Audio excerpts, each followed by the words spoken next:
I want to talk about what causes possession. And I've been thinking about it because for me, I've seen different types of possession.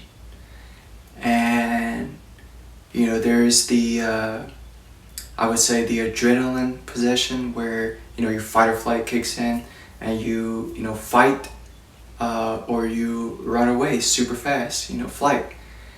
And that's, survival. This is my life, and if I don't fight for my life or run for my life, then I'm going to die. So it's like the fear of death. And those emotions and that adrenaline that takes over, that is a survival position.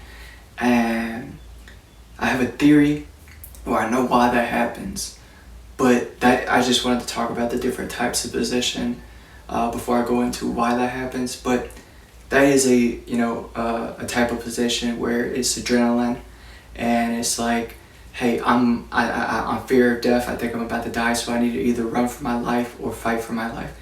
And so, something else takes over, for our survival, or our survival takes over, if you want to put it like that.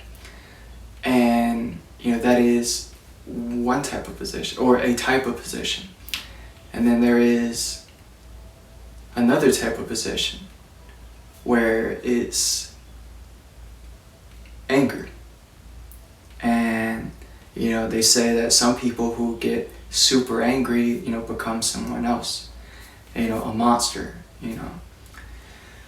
And anger, it can consume the mind if the person does not have control over themselves and they don't know how to control their anger. And so if someone doesn't know how to control their anger, then their anger can control them. And so it's hard to see anything if all you see is anger. And so my theory, or not my theory, but to not let anger consume the mind and lose control to anger. I think about being hungry, because I feel like I'm a big food guy. I like to cook, and I'm big on mushrooms that help me get back into my help me get in touch with my intuition and gut feeling. But I've been trying to understand anger from the perspective of hungry, because there's this emotion called hangry. Okay. And so there's also eating just out of anger, just to calm down. And you're not really that hungry, but you're angry, and you don't want to be angry. So in order to kind of get control over your anger away, it can be. I don't agree with this, because me personally, I've done it, but I want to just eat because I'm hungry, and not just emotionally eat, and eat because I'm angry and I'm trying to calm down. Okay. I just want to eat because I'm hungry. People could say I'm angry because I'm hungry, or I'm hangry. Okay, there's that is a common emotion.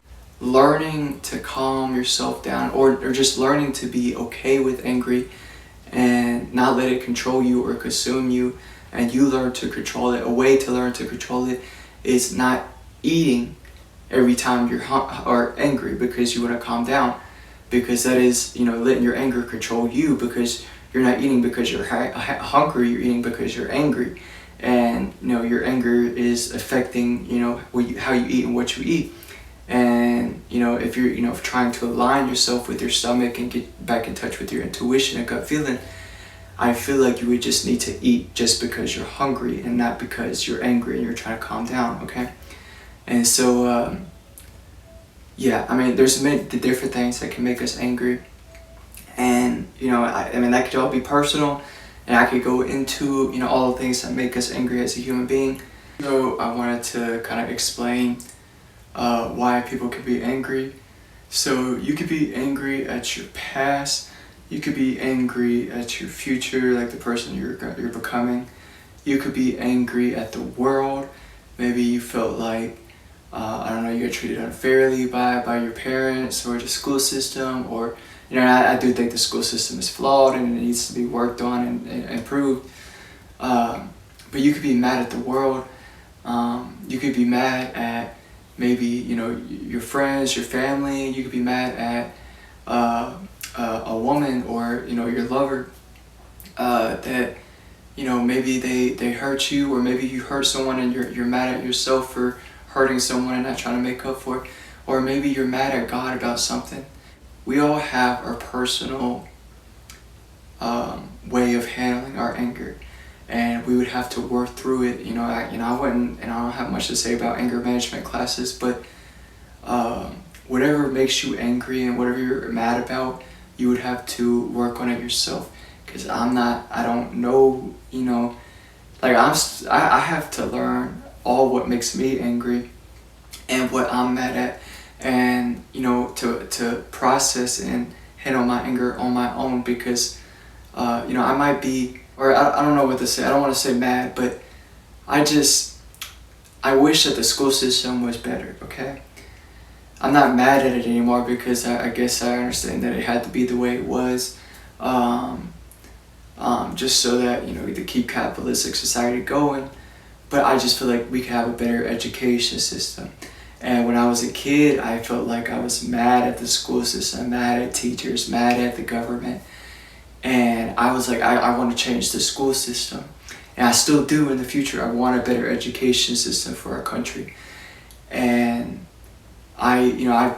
ways that I've handled that and thought about it and stuff like that was just thinking about ways that I could improve the education system. I feel like there can be a lot to be mad at. By not letting anger control us, we have to learn to let that go. And to, and if like I said, if the school system bothers me, to learn to do something about it, or to speak about it, or try my best to make education better for people in the best way I can, even if I don't become, you know, a part of the school board and, you know, get to make those, change the school system. But if I'm bothered by it, first of all, I don't have to get, angry about it. But if I'm still bothered by it, then I, instead of complaining about it, try to take action and try my best to make education better for everyone else.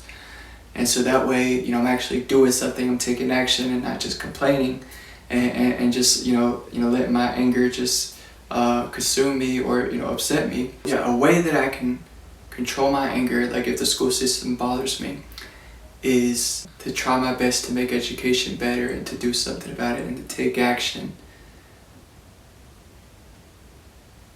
So I'm not just sitting in my anger and just complaining about it, and I'm actually doing something to try to make it better for everyone else.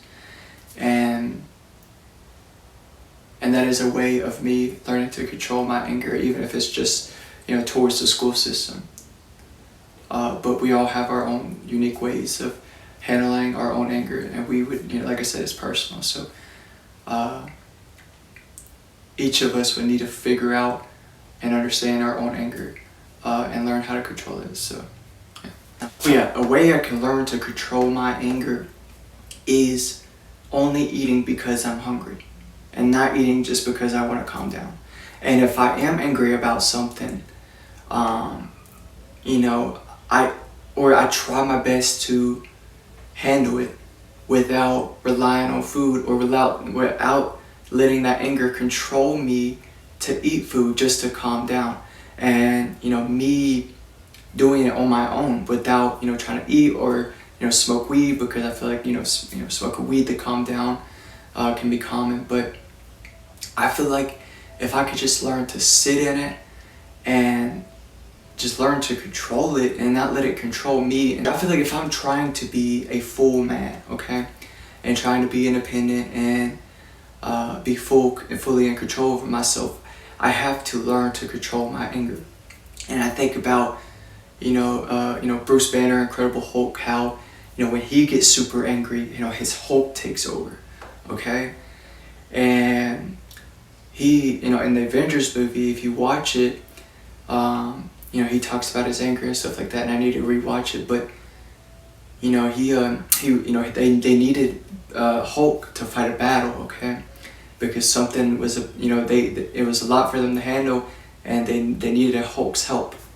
And Bruce Banner, they asked him, they said, is the big guy ready to come out, and he's like, Bruce Banner starts walking, and there's this like giant alien coming at them, and Bruce is like, that's my secret, Cap. I'm always angry, and then he full transforms into Hulk, and I felt like that was amazing because it showed Bruce, you know, how he did have control over his anger, but he was the one that decided to let Hulk out, not someone else trying to make him angry, which can happen, but it was the fact that he's like, I'm always angry, so I'm always ready to be Hulk. And so, but you know, I'll become Hulk when I'm ready, when I want to, and you know, and he became Hulk to help his team, to help the Avengers, and to, you know, defeat the aliens. And so, yeah, I find that interesting. You know, looking up to Bruce in terms of, you know, understanding anger and, you know, controlling anger, because, you know, his relationship with Hulk is, I think, interesting. But what you call it? In the Avengers, I find it funny because in Avengers: Infinity War, you know, Hulk gets his butt beat by Thanos. I don't want to say butt beat, but he loses a fight with Thanos, okay? And Thanos is supposed to be this mad titan that's supposed to wipe out half the universe. And he knocks out Hulk. And because Hulk got knocked out and he lost, I think that's his first fight that he lost. I mean, he fought Thor and stuff like that, but I don't know if, you know, that was play fighting or not. But technically, I would say that was, you know, his fight with Thanos was the first fight that he lost.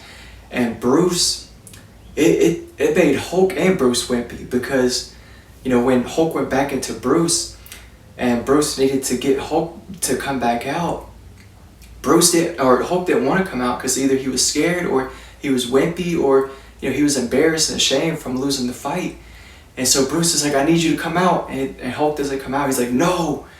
And Bruce is left to fight the battle without Hulk. And, you know, he gets the Hulk Buster iron suit, and, you know, he still, you know, fights. But I found that interesting, you know, to see, you know, how Bruce can just become Hulk anytime he wanted. And then also the fact that, you know, Bruce was also stuck as Hulk for a very long time. I mean, that was another story, but I want to get into how in Avengers Endgame, Bruce actually learns to become one with Hulk. He keeps his brain, but he gets Hulk's body. And so he's super strong like Hulk, and he has the Hulk strength. I don't know if they did a, you know, exact comparison of, you know, how strong Professor Hulk is versus, you know, Savage Hulk, but because Hulk is also known, you know, the angrier he gets, the stronger he gets. So, but anyway, in Avengers Endgame, you see Hulk's body with Bruce's brain, and so they've learned to come together as one, best of both worlds. That's what I'll say. So, you know, Bruce still gets control. You know, Bruce is still in control, but now he, you know, has Hulk's body, and he can be smart with Hulk. And you know, Hulk doesn't have to let his anger, you know, consume him. And I'm sure he can still get angry, and Savage Hulk can take control, but from, you know, like I said, best of both worlds, it seems like they came together and came to an agreement to work together and join forces, and they became one. And so I would say that is an example of Bruce being in full control of his anger, not letting his anger control him.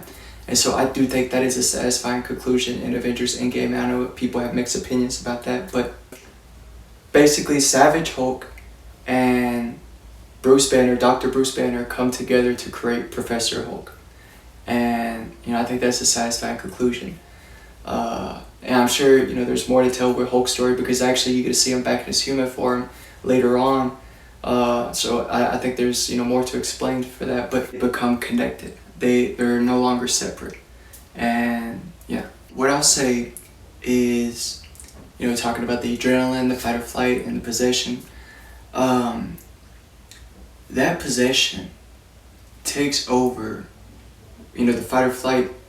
I would say fight, it seems like fight, I don't know, I mean, I want to say fight is closer to anger and flight is closer to being scared. And so when that possession takes over, because I feel like, fighting, because Hulk, he's a fighter. And so, yeah, I feel like if you're into that fight or flight, that adrenaline possession, and you're letting the anger consume you and control you, then that's an example of anger and your survival possessing you. And then you have the other case where if you choose flight, or if you're more scared than angry, your fear of death. So you want to run away, so you get scared, and so that is also another possession. So I would say survival with the fear of death, being scared of death, would be a possession, when that takes over, that adrenaline takes over. And then also survival, but more anger. So, when you enter that fight or flight and that adrenaline and you're, super angry, that is another type of possession. And so, being an angry fighter or being a scared runner, I guess, if you want to say. And so, I guess I want to talk about, the scared part, okay? The fear of death. And yeah, so I think, for me, I feel like I can be more inclined to be more scared than angry, which is why I feel like I need to learn more. First of all, I need to learn to be more courageous and not not to get too scared, because there's not much to be scared of, okay? Like conquering my fear of spiders, conquering my fear of heights, conquering my fear of snakes, conquering my fear of, I don't know, whatever fear I have, we have different types of fear. But I feel like that is a goal in life, is to learn to conquer our fears and to be courageous. Or talking to beautiful women, that could, something I definitely need to work on. So, getting more courageous to talk to beautiful women. So, being a scaredy cat, being scared, that can take, when we're into adrenaline, our survival adrenaline, our fight or flight, and, we're more scared than angry. When that takes over, it's hard for us to see anything besides us being scared. And so,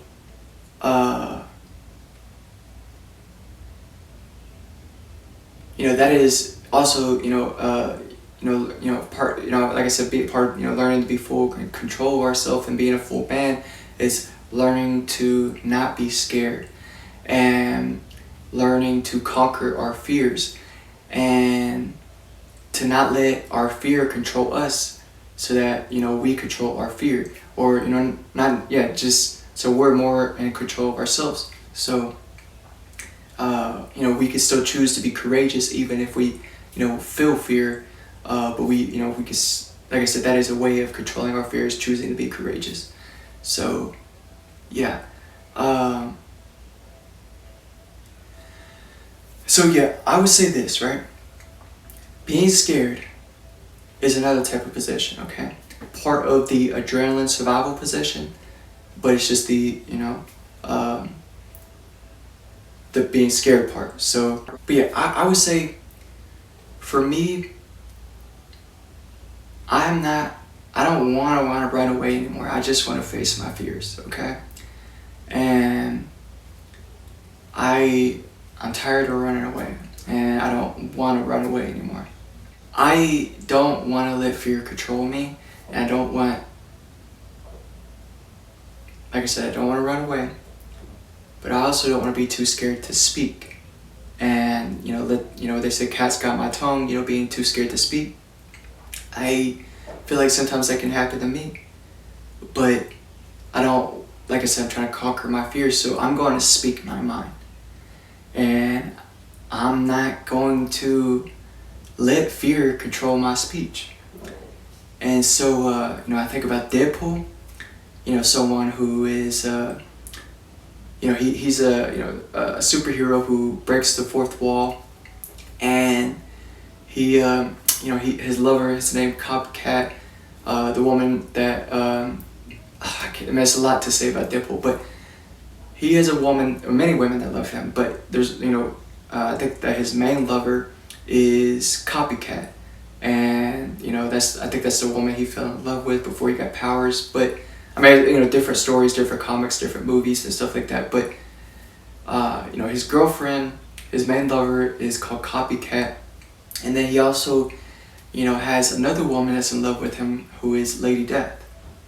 And I talked about Thanos, the Mad Titan, and originally in the comics, and this is different in the movies, but in the comics, Thanos wiped out half the universe to impress Lady Death, but I don't think it impressed her that much, and she's more in love with Deadpool, the merc with the mouth, the man who runs his mouth, the man who's not too scared to speak, who speaks his mind fully, and he'll say whatever he wants to say. And like I said, he's breaking the fourth wall, and this man is just running loose, okay? And he is not letting anybody tell him what to do or what to say. He's free. And so I find Deadpool interesting. So instead of me running away, being scared of running away, I run my mouth instead of running away, and say whatever I want to say, not being too scared to speak. And so, I look up to Deadpool in that way. And, like I said, he breaks the fourth dimension.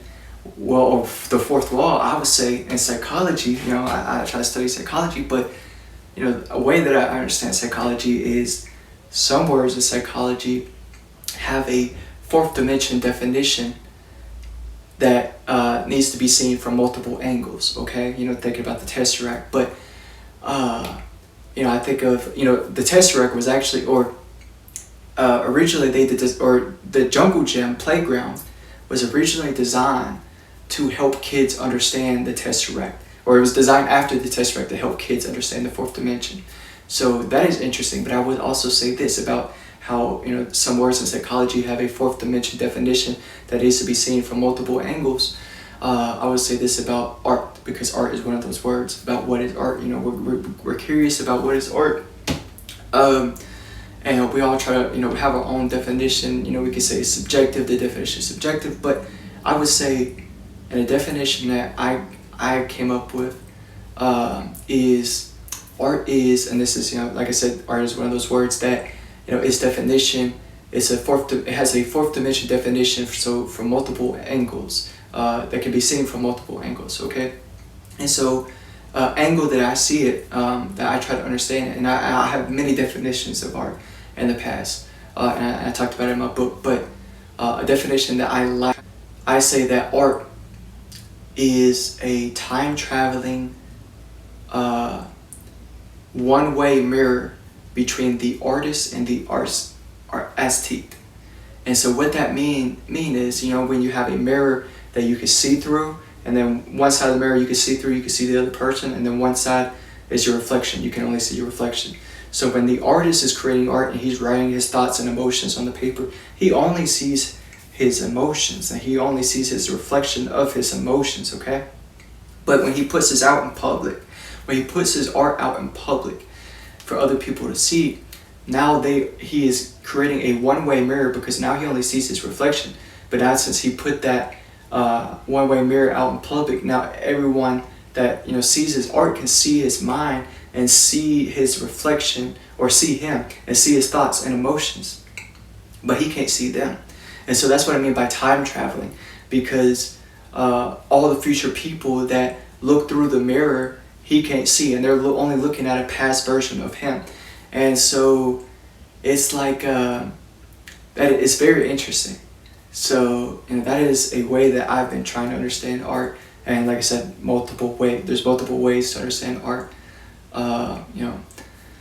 So like I said, a one-way mirror between the artist and the aesthete. The aesthete is someone that consumes the art, that watches art, or takes in the art, okay, and not the artist, the creator of the art, okay. So like I said, the aesthete is seeing the artist, but the artist can't see them, and it's time traveling. Okay, so yeah, I find that very interesting. Or say it again. Art is a time traveling one-way mirror between the artist and the aesthete. So yeah, and I question why Lady Death is in love with Deadpool over Thanos. Because, I was thinking about it, Harley Quinn and Joker. Why is Harley Quinn in love with Joker and Joker don't care about her? I was curious about that, and I am still kind of curious. But now I'm curious about why is Lady Death in love with Deadpool? And my guess is that it's probably because he runs his mouth. He's not scared of death, he's not scared of pain, and he's not scared to speak. He's going to say whatever's on his mind. He speaks his mind. And I find that interesting, and I think that's why Lady Death is in love with Deadpool. I started thinking about Lady Death too because, Lady Death is interesting because she's someone, how I see her, she's someone who plays mind games with people and their ideas of death and their fear of death, okay? But she don't, she can pretend like she's a soul eater or whatever, but she don't really have any control over the afterlife. Only how you view and think about death in this life, if that makes any sense. Like, she can play mind games with you about death and make you think that she's a soul eater and, play with the fear of death, or, like I said, play mind games with death, or, with the idea of death, okay? But I don't know, she's pretty cool. But I couldn't see myself being romantic with her. I would just see her as a friend. Because, I don't know. I find her interesting. The fear of death. And then just the idea of death. Just playing mind games with people to get them to think about death. Or, to trip them out about death. Or, trip them out. She can trip people out about the afterlife. But she don't.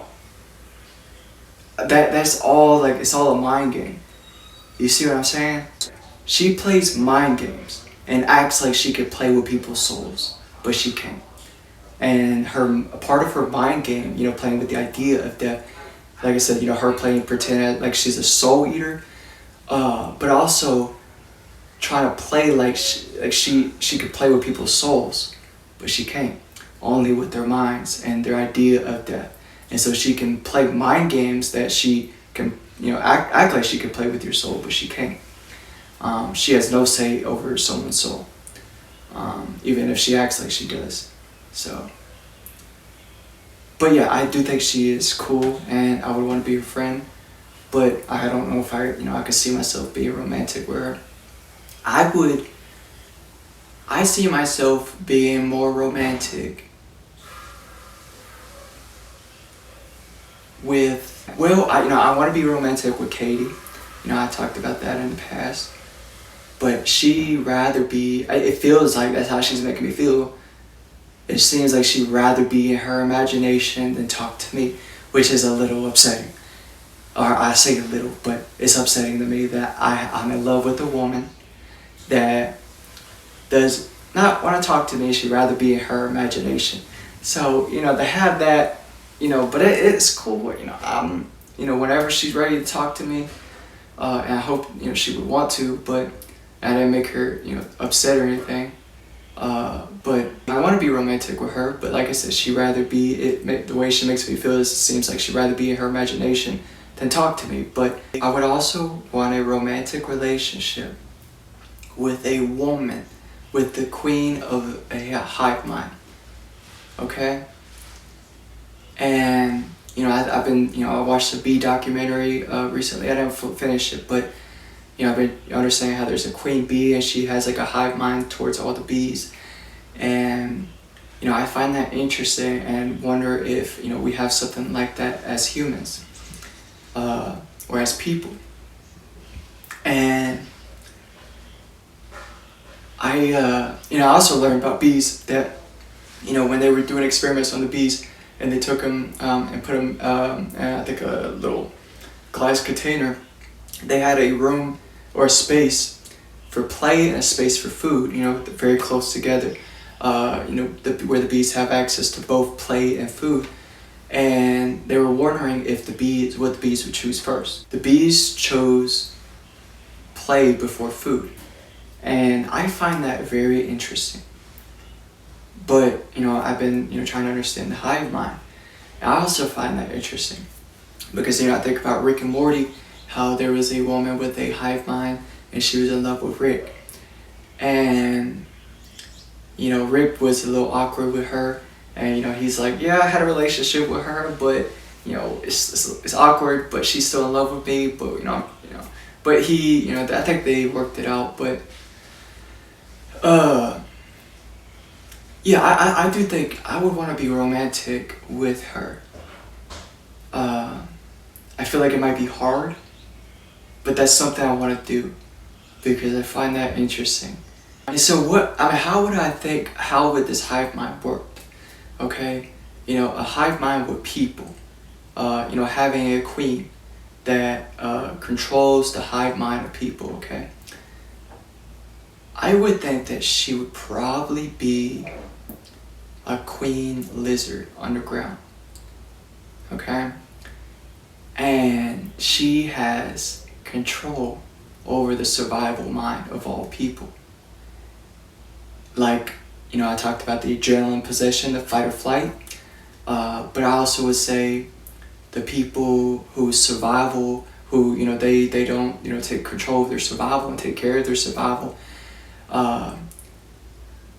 if they are dependent in their survival and their survival is dependent on other people and they need other people to help them survive and they can't survive on their own and make money on their own and, be able to take care of their survival needs on their own, if they need someone else to do that for them, then I feel like they are easily able to be possessed by the survival mind if they don't learn to be independent in their survival and take control of their survival and, take care of their survival needs.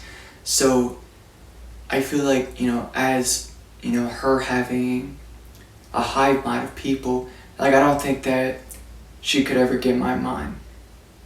And I don't think that she could ever get the mind of people who can take care of their own survival and be independent of their survival and survival on their own. I don't think that she can.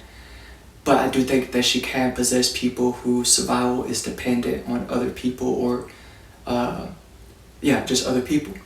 Like if their survival is dependent and they can't take care of their own survival and they can't survive on their own, I feel like she could easily possess them. But yeah, I feel like she's also part of what takes over when we enter that fight or flight. So, I could say that she can't ever get my mind, but, I don't think that she can because I'm learning to control my anger and learning to control my fear, to not let it control me. But, like I said, for the people who, don't have full control over their anger or full control over their fear and they enter that fight or flight, I feel like she takes over, that's what that possession, that adrenaline, she is what takes over, the survival mind taking over, in order to protect that person's life, okay? Whether it's, running, being scared and running away, or being mad and fighting for your life, okay? So running for your life or fighting for your life, I feel like, but this is what I'll say. So she takes over when that happens, or she could take over when that happens, when we enter that adrenaline, that fight or flight. But yeah, I think, when I think about her, her goal is to just protect life and keep life surviving, okay?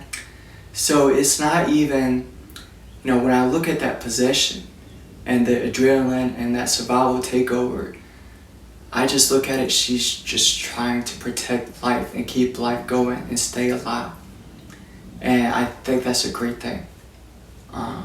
because I think the No One Left Behind, and not abandoning people and just helping each other survive. I feel like that's part of what we should be doing. But I talked about the homeless situation, all that stuff, but I feel like I feel like she might have a complicated, because she's survival, keep life going, stay alive, that's part of her goal, which I agree with, preserving life and keep surviving, keep going and reproduce and have family. I agree with, okay, but I feel like she might have a complicated relationship with death, okay, and with Lady Death, okay, and so yeah, I feel like she might have a complicated relationship with death, Lady Death, because she wants to keep life going, and like I said, but because her goal is to preserve life and keep surviving, I feel like that's why she could have a complicated relationship with death and Lady Death, or Lady Death. So yeah, but I feel like she can be jealous. And yeah, she wants to help everyone survive. And she, the family and the reproducing and staying alive and all that stuff. But I feel like she could be jealous in terms of, I say that she's a queen lizard, and lizard people underground. I feel like she's jealous because she wants her lizard people to be on the surface, and she wants to bring human people and lizard people together. And I feel like that's what she wants, but it's hard for her to have it because people and humans get freaked out by lizard people, and lizard people would freak them out, and it would just cause a lot of chaos and drama, and it might break society. And so she might be upset about that, and she might be jealous about that.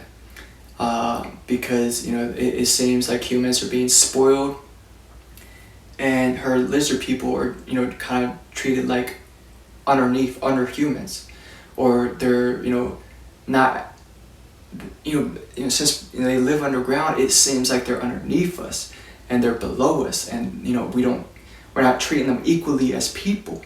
And I think she just wants to integrate lizard people and human people and bring us all together and have everyone treat all people fairly and equally. And then us humans, we have civil wars and civil rights and racial issues and cultural wars. So bringing in another species, which are still people, can cause, I feel like, even just stir a lot of things up. And I feel like she just wants to bring all people together, and it just seems hard to do that. And that's why I said she's jealous. But I feel like another why she could be jealous is she wants a human to love her and to be romantic with her. Now, I know there are some humans out here that would be okay with having a lizard woman, okay? Or having a lizard partner, all right? A lizard person, to date, okay? There's some humans out here like that, but I think she wants someone specifically that would look past how she looks. Now, I think lizard people look cool. That might, freak me out. And I don't want to say they'll freak me out, but I think they're cool, and they're cool looking if I got to meet one in person. But I don't know. I don't think it will freak me out just because. But I don't know until I see an actual lizard person. But I don't think I'll be freaked out. But I think she wants a human that will love her, and look past the fact that she looks like a lizard and just get to know her, and get to know that she is a woman and she has love to give. And so I feel like she's interesting because she might look like a freak, and I'm not saying that they look like a freak to me, but to some people, they might, she might look like a freak on the outside, but she could be very loving and feminine on the inside if you get to know her. And I feel like I'm someone that I'm human on the outside, but I could freak you out the more you get to know me. And so, I feel like I could have an interesting romance with her because, and not even to say that her appearance would freak me out, because I don't think it will, but like I said, I think it would be cool. So, and I think they would look cool if I got to see them in person. But, yeah, I just think that she wants a specific human, to love her for who she is, and even love her appearance, too. And to show her love, and she wants a romantic relationship with a human, a specific type of human. Because I know there's some humans with kinks and fetishes and stuff like that, but I think she wants an actual romantic relationship with another human being. And I feel like that would be a great way of showing that lizard people and human people can come together by having a marriage between a lizard woman and a human man, and having it public.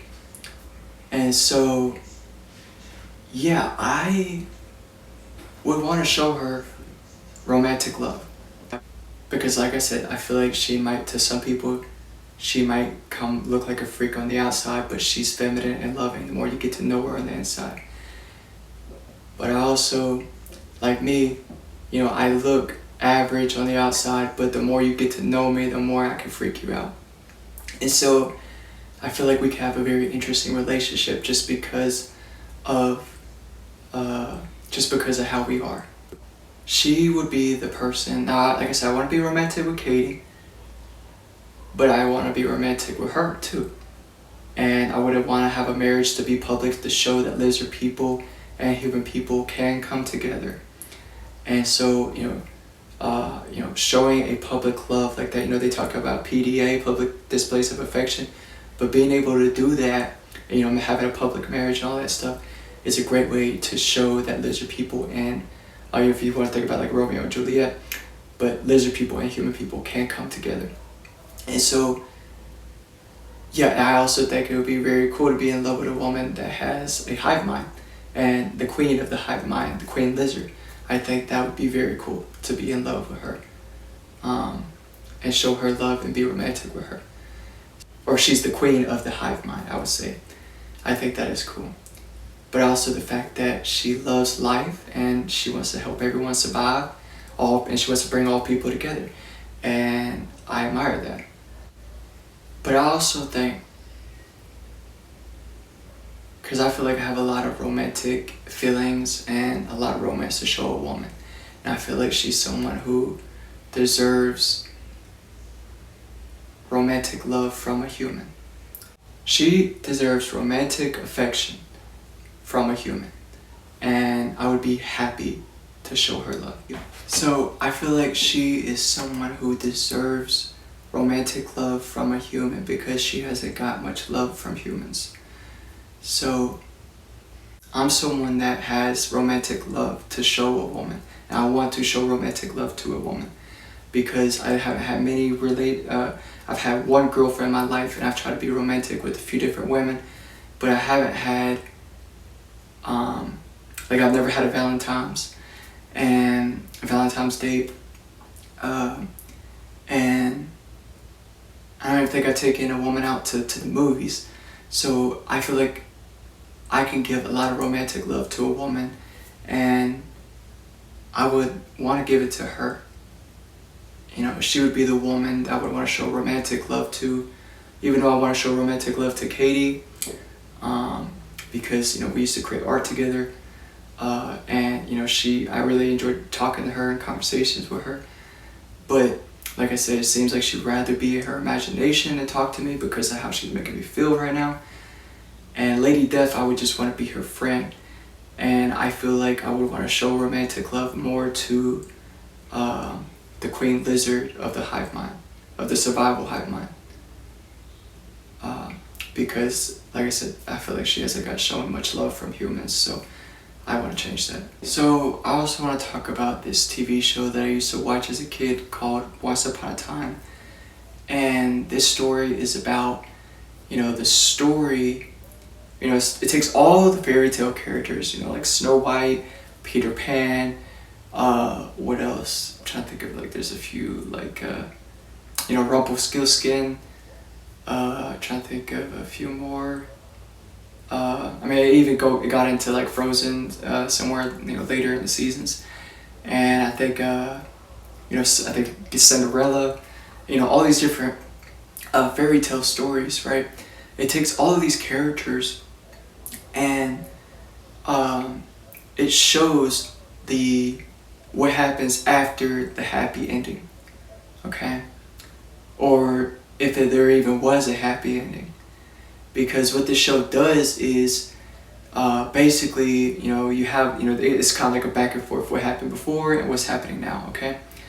And so pretty much what happened was that the queen of Snow White, with the magic mirror, who is the fairest of them all, she wants to see everything that's going on, and, she wants love, and I think she's jealous of Snow White and Prince Charming, and she with the apple and all that stuff, and I think she still did that, and I think Snow White and Prince Charming, their story, how their story goes. But after that happened, the queen was, I think, jealous and mad and scared, and going through a lot of emotions, because I guess she felt like she lost. She casted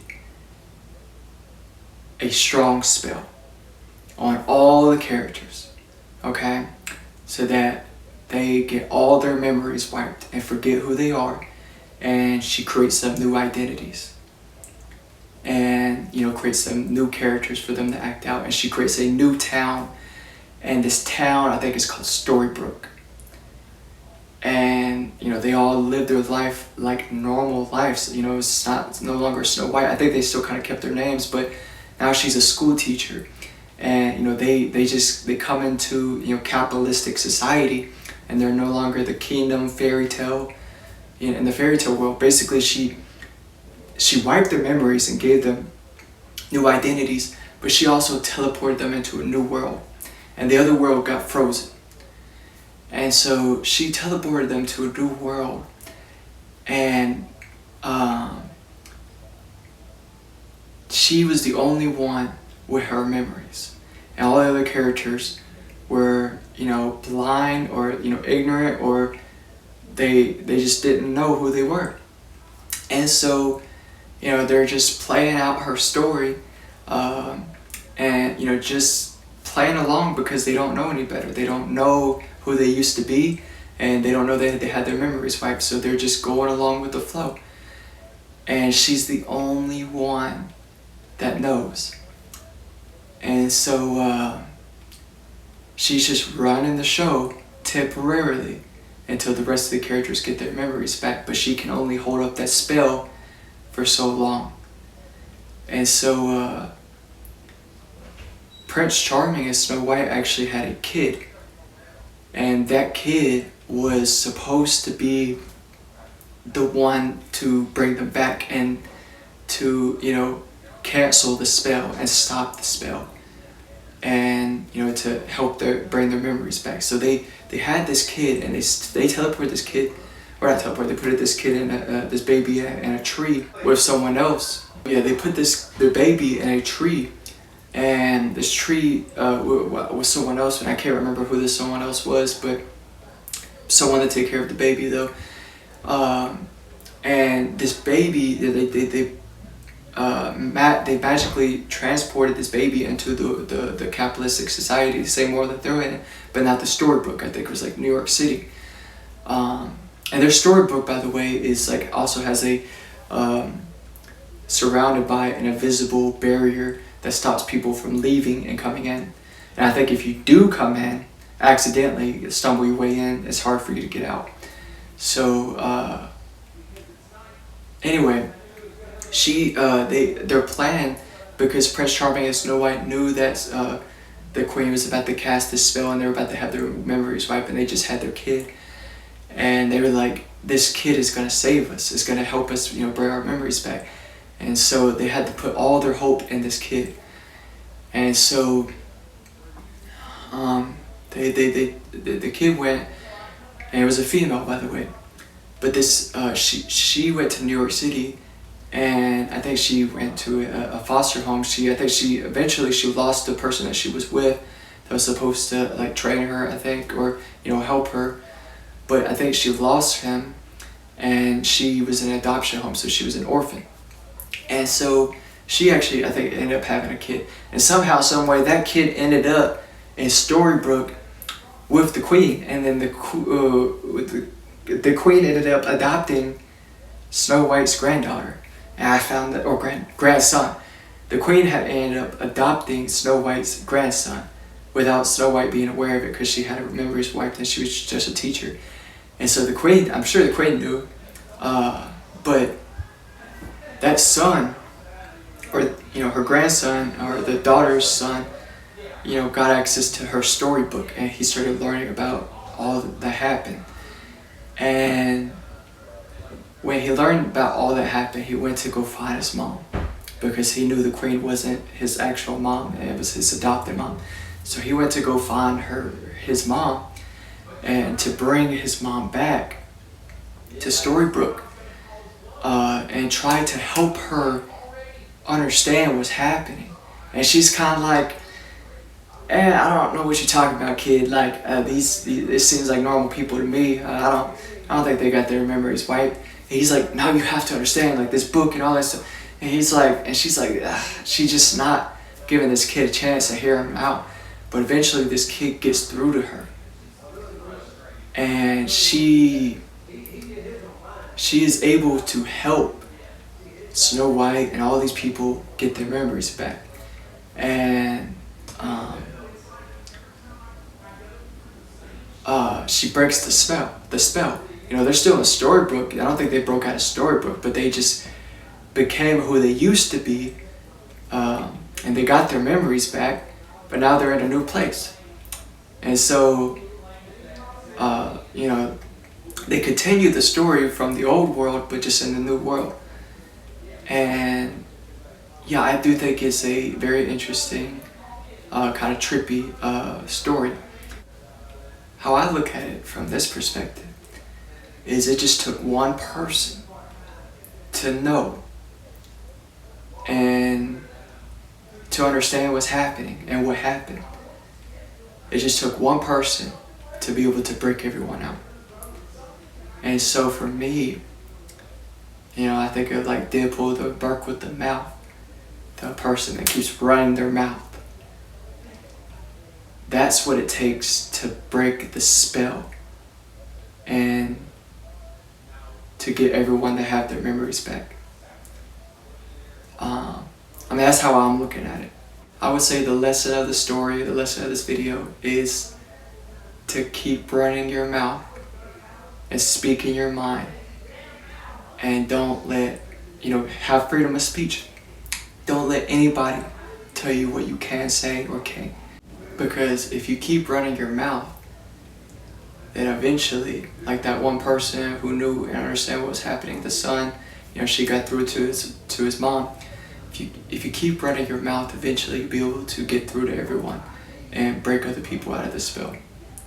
By not fully speaking your mind and how you feel in your heart, then you're not letting yourself have full control over your speech and over your mouth. And so, being in a country, freedom of speech, I feel like we should exercise our freedom of speech by fully speaking our mind and how our heart feels. And if we can't do that, then we don't have full control of our speech, and we don't have full control over ourselves. So, learning to have full control over ourselves is learning to fully speak our mind and our heart, and not worried about or scared about how other people will see us or perceive us.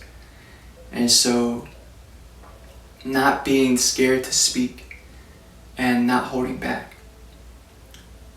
because do you have freedom of speech if you can't control your speech? And if you're too scared to speak? You know, I think of the Charlie Kirk situation where he got assassinated for pretty much speaking. And it looked like an attack on freedom of speech, because it's like that could make the next person, or it can make a lot of people or some people scared to go up and do those debates and, you know, get the crowd and stuff like that and talk about the things that Charlie Kirk talked about because of what happened to him. So I feel like it can make some people scared of speaking and, you know, being out in public and, you know, giving public speeches and, you know, talking about social issues and all that stuff. I feel like that incident and that assassination can make some people scared to speak. And so that's why I kind of see that as an attack on freedom of speech, because do you have freedom of speech if you're too scared to speak? You know, you think about, you know, just certain countries that are, you know, dictatorship, about you can't say anything about our dictator. If you say anything negative about our dictator, you're going straight to prison or you're going to get punished. And so, you know, that puts a lot of fear in people. You know, fear is used to control people, but we don't need to be scared to speak. We have freedom of speech, okay? And like I said, if you want to be full control over yourself, learning to fully speak your mind and how your heart feels is part of being in full control over yourself. And you can help other people break them out of the spell and help them fully speak their mind and how their heart feels. So it's something we have to work on as people, and proving what freedom of speech and showing everyone what freedom of speech looks like. So that's what I'll say.